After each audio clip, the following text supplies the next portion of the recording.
pueden aparecer diferentes perturbaciones que alteran el equilibrio de la economía, como el desempleo de factores de producción, los desequilibrios interiores, como las convulsiones de los precios o de las finanzas públicas, o los desequilibrios exteriores en aspectos como el tipo de cambio o el endeudamiento exterior. Naturalmente, estas perturbaciones no se producen aisladas, sino en combinación unas con otras. Una de las más perniciosas para la economía es la de los precios, razón por la que la inflación merece una consideración especial en nuestro curso, para ver sus causas, sus efectos y su posible terapia.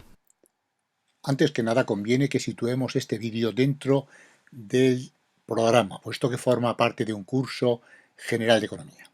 En el módulo primero vimos un panorama general de la economía y esto nos dio pie para deducir el temario de este curso. En el módulo 2 vimos la medición resumida de esa economía a través del sistema de cuentas nacionales, los agregados básicos, el cuadro macroeconómico, la función de consumo, la distribución de la renta. En el módulo 3 vimos el marco de la política del sector público, la política fiscal en particular. En el módulo 4, el lado monetario y financiero, el dinero y la política monetaria. En el módulo anterior, en el módulo 5, vimos el lado exterior de la economía y todos los aspectos relacionados con ello. Y en el módulo actual vamos a ver las perturbaciones que tiene la economía, los distintos desequilibrios y en particular vamos a centrarnos en la inflación. Por lo tanto, si miramos los posibles desequilibrios o perturbaciones de la economía, nos encontraríamos con el desempleo de recursos y factores, en particular el desempleo del factor trabajo y cómo evoluciona. Podríamos ver el desequilibrio exterior y todos los efectos que se ven a través de la balanza de pagos y el tipo de cambio. Todo ello lo hemos visto ya en temas anteriores. Podríamos ver el desequilibrio interior o del sector público, tanto el déficit, la deuda pública y los distintos efectos que tiene. También lo hemos visto en el tema fiscal. En particular, ahora vamos a centrarnos en un desequilibrio que es el de los precios, el de la inflación. Vamos a describirlo, vamos a ver los efectos que tiene y las políticas antiinflacionistas que cabe aplicar.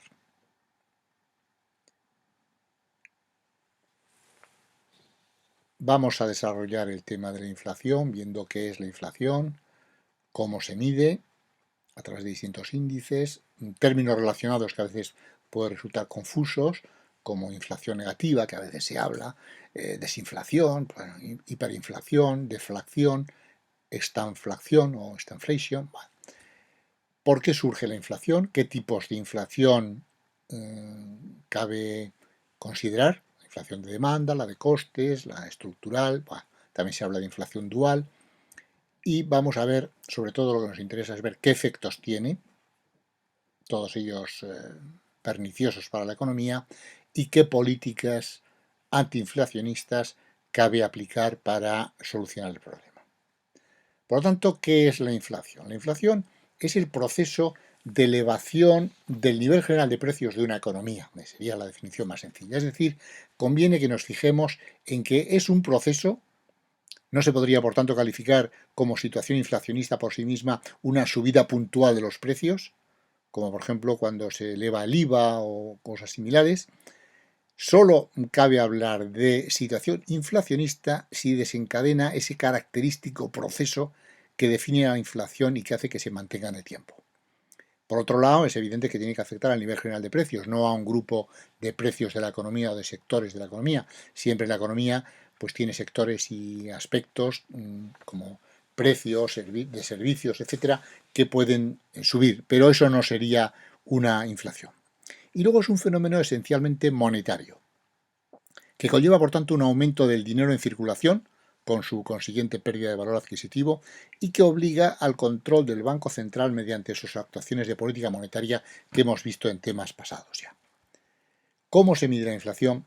La inflación se mide a través de los distintos índices de precios que daremos un repaso.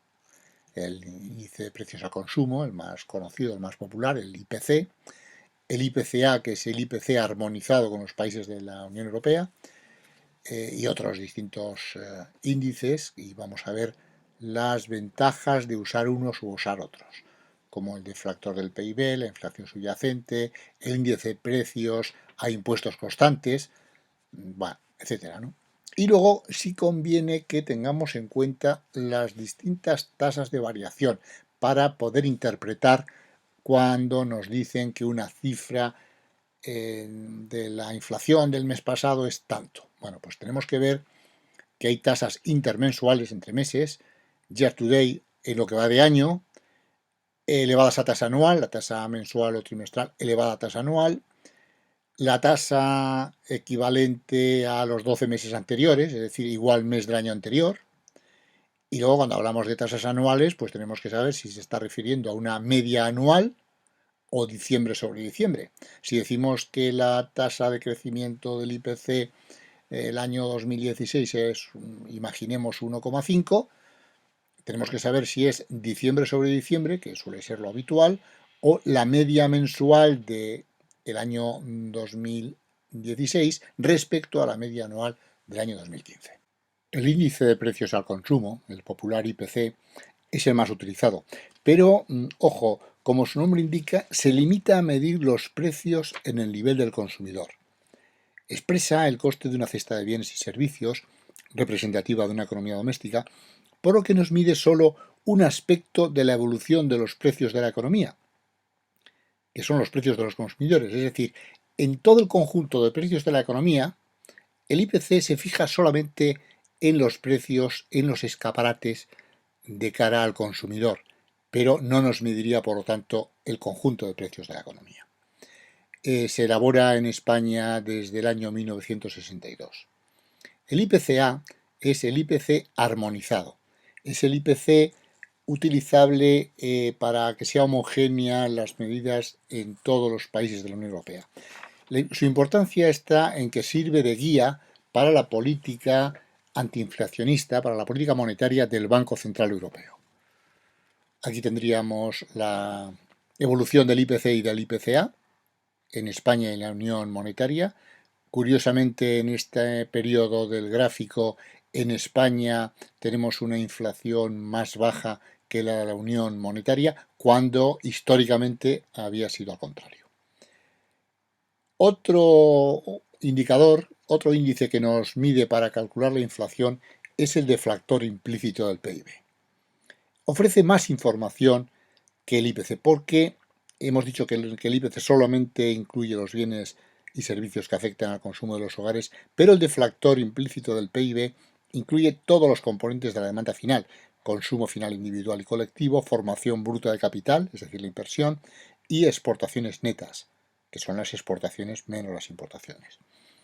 Ya lo vimos cuando estudiamos las macromagnitudes, pero su cálculo resulta de dividir el PIB a precios corrientes entre el PIB a precios constantes, es decir, el PIB nominal entre el PIB real.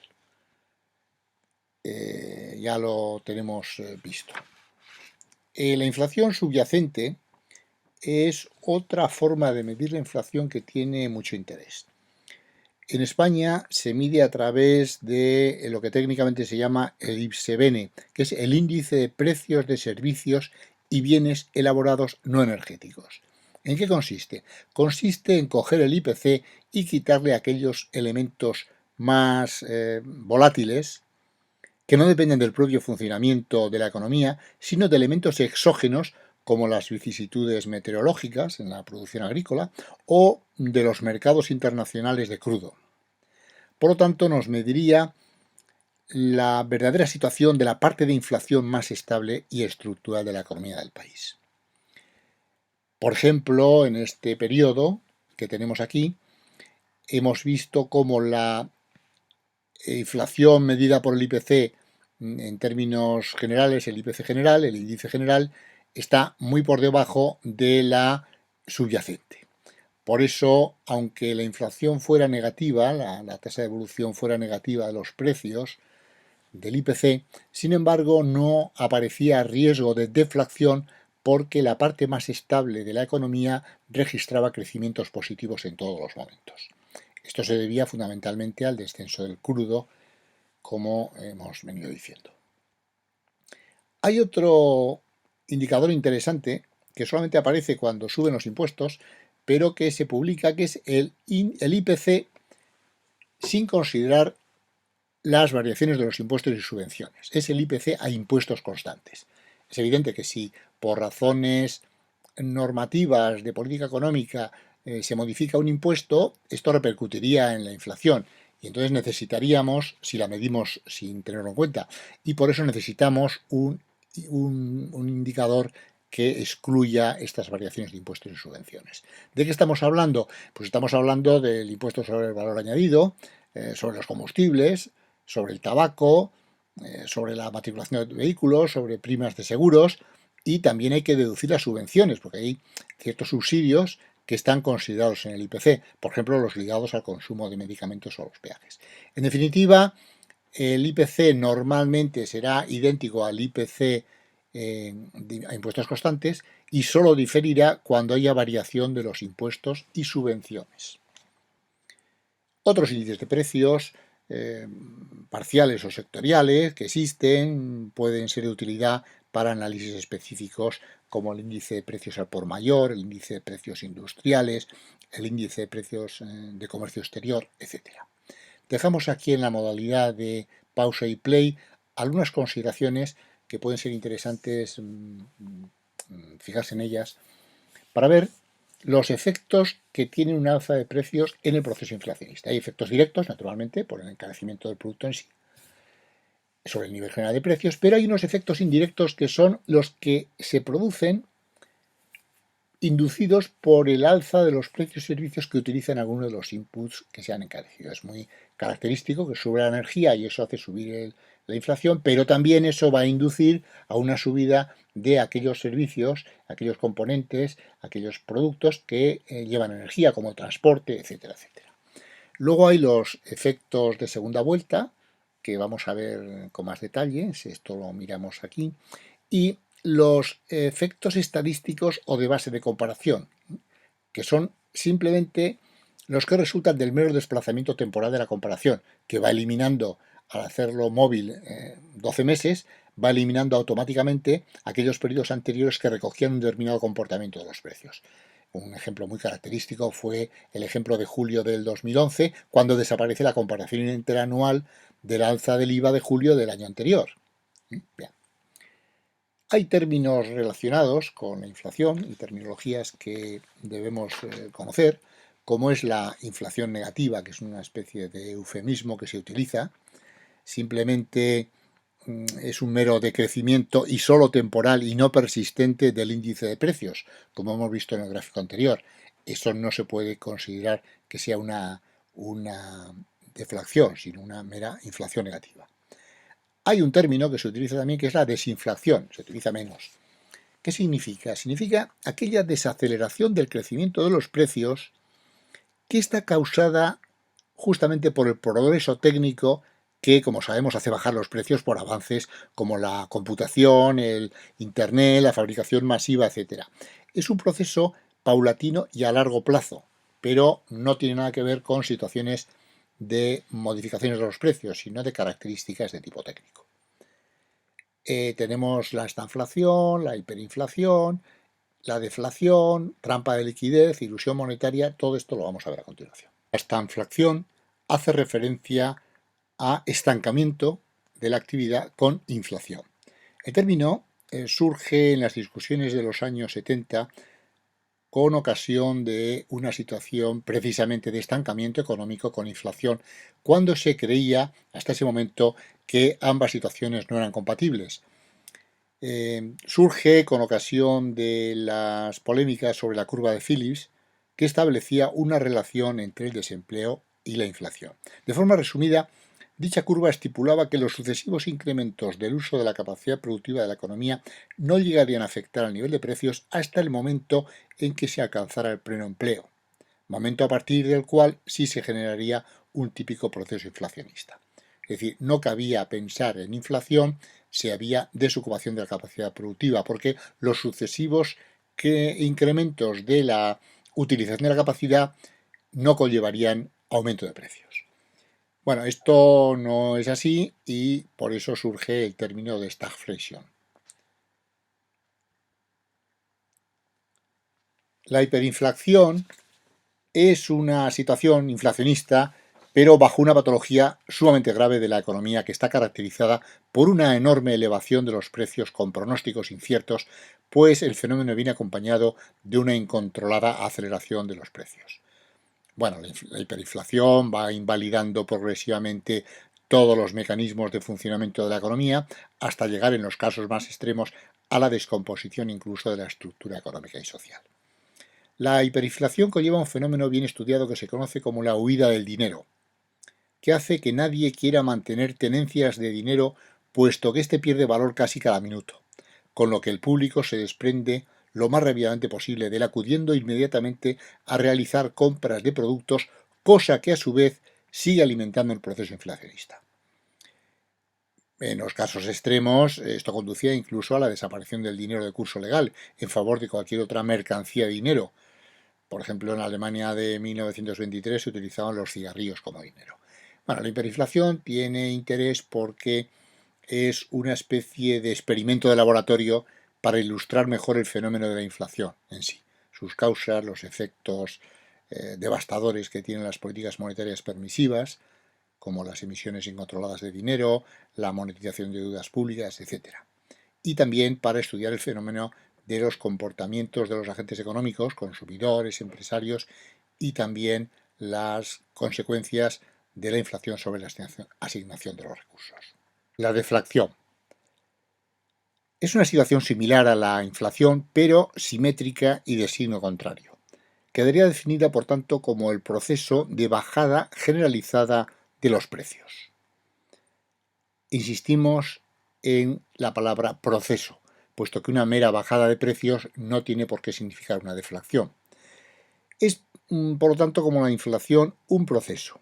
Y ahí es precisamente donde reside lo más peligroso que tiene la deflación. Es difícil salir de este proceso una vez que se entra en él. Sobre este tema, para no alargarnos demasiado, puede verse nuestro vídeo explicativo y completo que se titula ¿Qué es la deflación? Vamos a ver las causas de la inflación. ¿Por qué surge la inflación? Vamos a ver los tipos de inflación. Tenemos en primer lugar la inflación de demanda. Es una situación en que la demanda está por encima de las posibilidades reales de la oferta agregada que se mantiene fija. A corto plazo no puede reaccionar, como sabemos, a corto plazo no se pueden aumentar las capacidades de producción ni se puede aumentar la producción. Por lo tanto, este desequilibrio entre una demanda agregada superior solo se puede resolver con una subida a los precios. Esa oferta menor solo se puede igualar a la demanda superior con una valoración superior, subiendo todos los precios. Es el llamado gap inflacionista. Este podría ser el caso del origen de un proceso inflacionario, aunque luego se puede mantener en el tiempo debido a otros tipos de inflación. Esto podría ser un origen. Otra causa de la inflación, otro tipo de inflación, sería la inflación de costes. Surge por la lucha competitiva que se establece entre los distintos perceptores de rentas para mantener su posición relativa en la renta nacional. La renta nacional es como una tarta que a corto plazo no puede variar, a largo plazo sí, porque puede existir el crecimiento económico, pero a corto plazo es fija. Si uno de los grupos intenta una mayor porción de esa tarta, por ejemplo, los trabajadores forzando un aumento del peso de las rentas salariales, el resto de grupos tenderá a posicionarse defensivamente para no perder participación relativa. Por ejemplo, en el caso anterior, los empresarios subirían los precios de sus productos. Se desencadena así una espiral inflacionista, precios-salarios, incluso a veces salarios-salarios, mediante la lucha competitiva de los distintos perceptores de rentas de una economía para no perder participación relativa en la renta nacional, que no olvidemos, como acabamos de decir, que a corto plazo no puede variar, aunque sí a largo plazo. Hay que tener en cuenta que en este proceso siempre hay grupos que no tienen esa capacidad de reacción ni pueden defenderse fácilmente, ni presionar, como los perceptores de rentas fijas, los jubilados, etc. Por lo que los procesos de redistribución característicos de la inflación, especialmente en el caso de la inflación de costes, juegan en su contra. Podemos hablar, en tercer lugar, de otra causa de la inflación, otra tipología que sería la inflación estructural. Se denomina así a aquel tipo de inflación que se caracteriza por el mal funcionamiento de los mercados o de las instituciones. El término surge hace ya varias décadas para denominar a situaciones de inflación de varios dígitos que se producían en algunos países latinoamericanos, relacionadas preferentemente con problemas de tipo estructural. Hoy nos referimos más bien a disfuncionalidades de los mercados microeconómicos en diferentes áreas, por monopolización, oligopolización de algún sector o deficiente funcionamiento de las instituciones. La inflación afecta a una gran variedad de aspectos de forma negativa, como el nivel de empleo, la asignación de los recursos, la distribución de la renta, el funcionamiento del sector público, a la rentabilidad de los proyectos de inversión, a la competitividad de la economía frente al resto del mundo, a la tendencia de los tipos de cambio, a la generación de expectativas favorables y un largo etcétera. Vamos a hacer un repaso de los más importantes efectos. Sobre la distribución de la renta, tiene una serie de efectos. En primer lugar, la subida de un precio significa que se produce en el consumidor un efecto renta. Es decir, si me suben el precio de un producto que yo consumo, es como si me hubieran bajado el sueldo. Por lo tanto, hay un efecto renta, claro. Va contra los perceptores de rentas fijas, como los poseedores de obligaciones, pensionistas, propietarios de vivienda alquilada que perciben un alquiler estipulado y, en general, contra todos aquellos que no pueden ajustar sus ingresos a la inflación. Va también contra los acreedores en términos monetarios y al mismo tiempo a favor de los deudores nominales. Si una persona tiene que devolver un crédito en un plazo más lejano y existe inflación, lo que va a devolver tiene un valor real más bajo, lógicamente. Otro efecto es sobre la estructura recaudatoria del Estado, que ha habido diferentes investigaciones al respecto. Hay que tener en cuenta que, dada la progresividad de los impuestos directos, se puede recaudar más y modificar las escalas del gravamen, puesto que la inflación hace subir los salarios nominales, obligando a los contribuyentes a tributar a un tipo más alto sin que encima los políticos sufran desgaste alguno por haber subido los impuestos. Es decir, pueden alardear, como se ha hecho en muchos países como el nuestro, de que no han subido los impuestos. Sin embargo, existía una situación fuertemente inflacionista y la gente iba percibiendo sus rentas nominales y alcanzando tipos progresivamente más altos de imposición. Otro efecto beneficioso para el Estado es el hecho de que la deuda pública es nominal, por lo que su devolución al vencimiento será menor en términos reales, claro.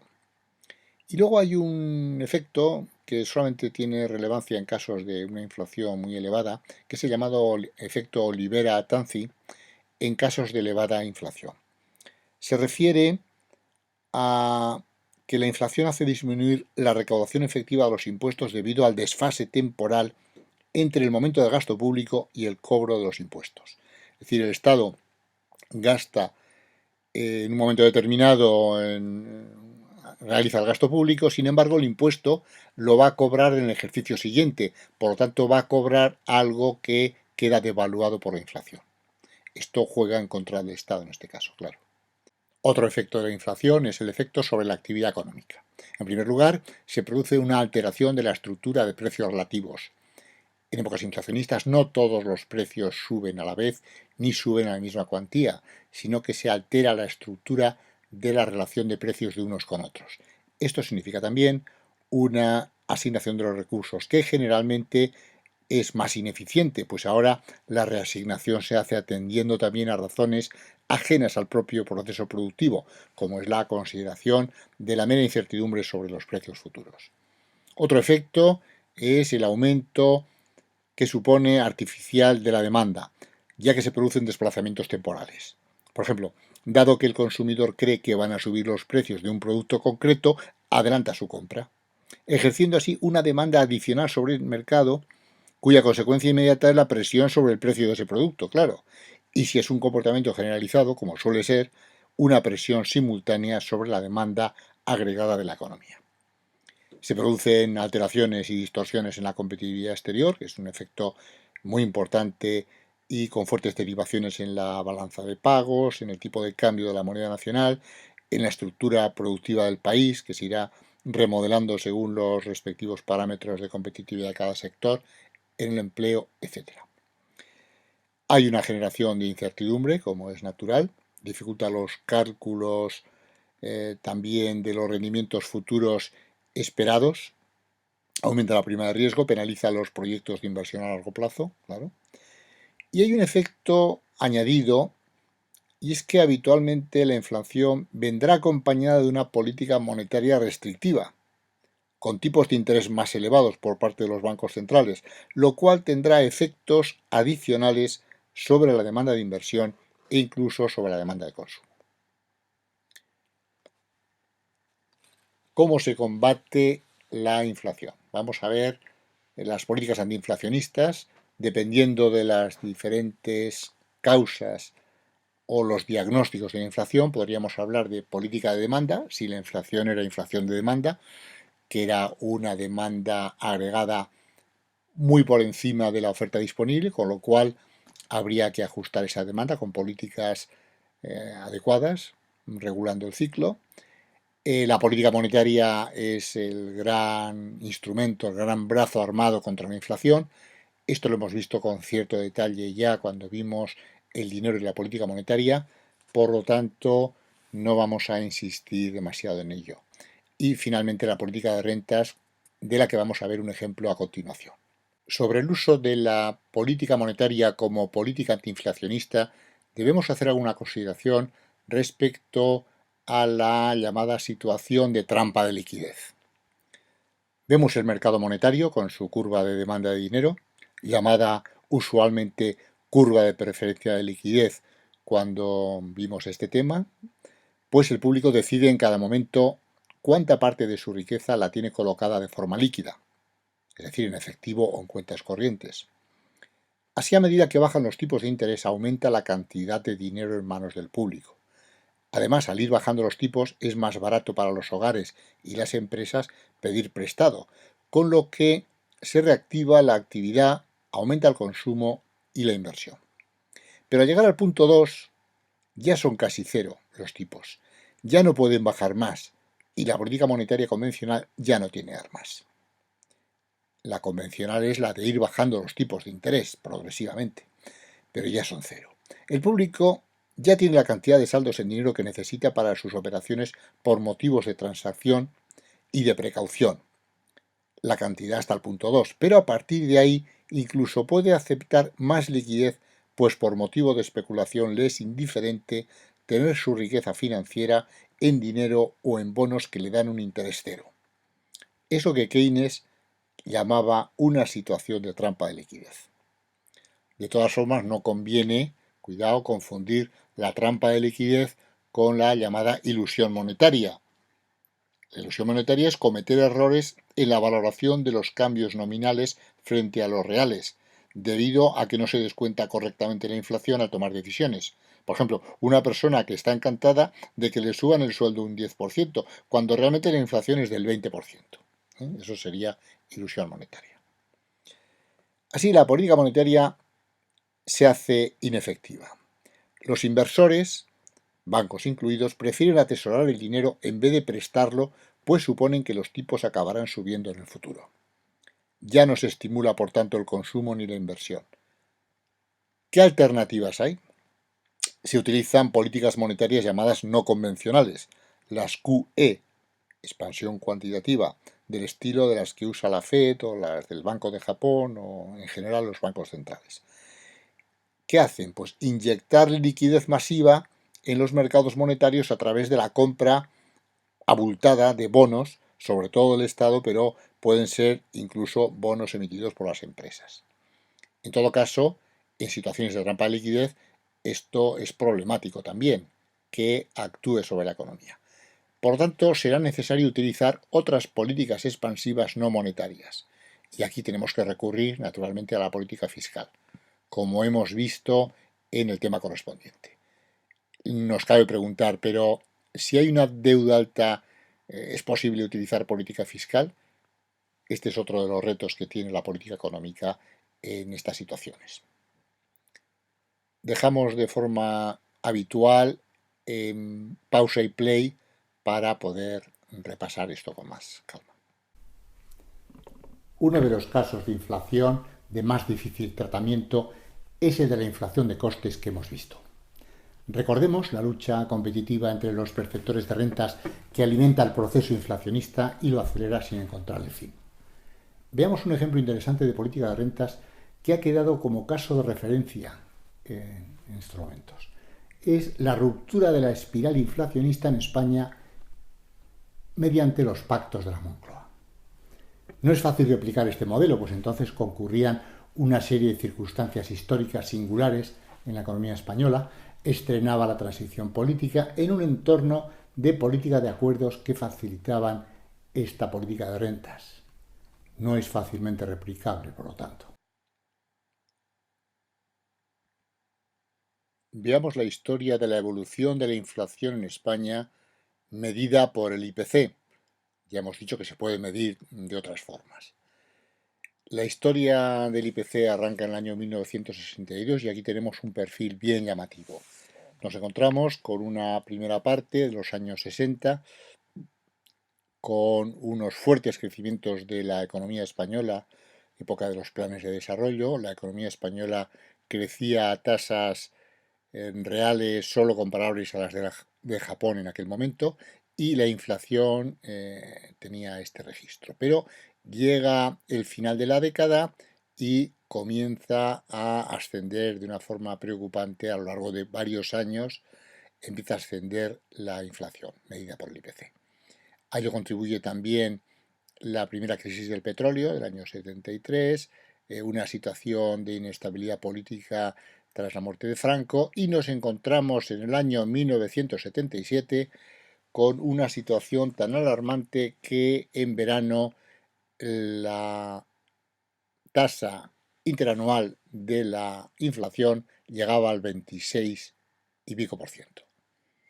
En esa situación se convocan los pactos de la Moncloa, que finalmente se firman el 25 de octubre de 1977, y se quiebra, como se ve bien en el gráfico, se quiebra completamente la trayectoria de la inflación. ¿Cómo es posible que ocurra una cosa similar? Pues simplemente porque se quiebran las expectativas inflacionistas. Lo que hace el gobierno, directamente por su vicepresidente económico, el catedrático Fuentes Quintana, es sentar a los principales agentes sociales, los sindicatos, los partidos políticos y las organizaciones empresariales, y les explica sencillamente lo que es una política de rentas en presencia de una inflación de costes. Yo he tenido oportunidad de oírselo varias veces al profesor Fuentes y nos decía, yo simplemente les di una clase, les expliqué en qué consiste esto, nada más. Se convencieron y a partir de ese momento se quebraron las expectativas inflacionistas y la inflación descendió, como vemos perfectamente a lo largo del gráfico histórico. El tramo final de esta pendiente queda explicado por los criterios de convergencia del Tratado de Maastricht, ya que para aprobar el examen de entrada en el euro, todos los países deberían bajar su inflación, ya que el criterio era que no se debía exceder en 1,5 puntos de la media de inflación de los 3 países más estables en precios. Por lo tanto, nuestros principales socios comerciales, que también estaban embarcados en el proyecto del euro, nos impulsaron automáticamente a esta bajada. La principal conclusión que puede extraerse de este ejemplo real de política de rentas, ¿cuál es? La inflación tiene un fuerte componente de expectativas. De nuevo, la injerencia, entre comillas, de la psicología en la economía, como vemos. Pasa como en las cotizaciones de los mercados financieros y bursátiles. Los precios no van a subir, pero si la gente cree que van a subir, eso mismo los hará subir. Pero de la misma forma pasa en sentido contrario. La inflación bajará automáticamente, como ocurrió en España, que acabamos de ver en 1977, si los agentes económicos quiebran sus expectativas alcistas. Hagamos una ligera recapitulación de los temas que hemos visto en este vídeo en relación con la inflación. Vimos en primer lugar qué es la inflación, Recordemos que era un proceso, es muy importante. ¿Cómo se mide la inflación? Pues los distintos indicadores que nos permiten analizarla. Otros términos relacionados para evitar confusiones, como hiperinflación, deflación, etcétera. ¿Por qué surge la inflación? Los distintos tipos de inflación. Vimos la inflación de demanda, la inflación de costes y la inflación estructural. ¿Qué efectos tiene? Hemos visto las repercusiones que tiene la inflación, todas ellas negativas sobre la economía.